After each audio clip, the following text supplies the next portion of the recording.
Kama tunataka tupate fadhila za mwezi mtukufu wa Ramadhan, kuanzia sasa hivi jipekue ndani ya moyo wako, uangalie umebeba chuki kiasi gani dhidi ya ndugu zako Waislamu. Mtume sallallahu alaihi wasallam anasema, la tabaghadu, enyi Waislamu msichukiane, wala tahasadu, enyi Waislamu msihusudiane, wala tadabaru, enyi Waislamu msifanyiane vitimbi, wakunu ibadallahi ikhwanan, kuweni waja wa Mwenyezi Mungu hali ya kuwa nyinyi ni ndugu. Wala yahillu limuslimin, wala si halali kwa Muislamu, an yahjura akhahu fawqa thalath, kumhama ndugu yake, kumkata ndugu yake zaidi ya siku 3, sio halali kwa Muislamu. Leo sisi tumekatana miaka kwa miaka. Kuna watu wameapishana hawatazikana, kuna watu wameapishana hawasalimiani, kuna watu wameapishana hata jeneza lake asihudhurie, kuna watu hawapokeleani simu zao, wamewekeana block kwenye simu. Sababu ukiuliza, inawezekana kweli ikawa ni kero, inawezekana ikawa ni maudhi, inawezekana ikawa, lakini bado kama Muislamu unataka urudi katika mafundisho ya Kiislamu, usamehe. Huambii kwamba urudi uwe rafiki yake kama mlivyokuwa zamani, penzi wako,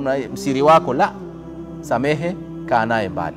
Haki za Kiislamu tekeleze, lakini toa vitu katika moyo wako na nafsi. Hili ni jambo zito, lakini ni ibada vile vile yenye fadhila kubwa mbele ya Allah subhanahu wa ta'ala. Amali za waja zinanyanyuliwa kwa Allah subhanahu wa ta'ala kwa wiki mara ngapi? Mara 2, Jumatatu na Alhamis. Kwa mwaka mara 1 katika mwezi wa Shaaban. Na amali zikinyanyuliwa, Mtume anasema, fayaghfirullahu azza wa jalla fi dhalika al-yawm likulli imri'in la yushriku billahi shay'an. Siku hiyo Mwenyezi Mungu anamsamehe kila mja ambaye hamshirikishi Mwenyezi Mungu. Anafanya dhambi ndogo ndogo, kafanya hivi, sijui kasengenya kidogo, kakosea, kasema hivi, anasamehewa. Illa mra'an kanat bainahu wa baina akhihi shahana, isipokuwa mtu ambaye ana chuki na ndugu yake. Fayaqul, Mwenyezi Mungu anasema, undhuru hadhaini hatta yastalaha, wekeni mafaili yao pembeni mpaka kwanza wasuluhishane, alafu mtayaangalia. Sasa wewe ambayo una ugomvi na ndugu yako mwaka wa 10 sasa hivi, hata watoto wenu hawajuani, hii inamaanisha kwamba mafaili yenu miaka 10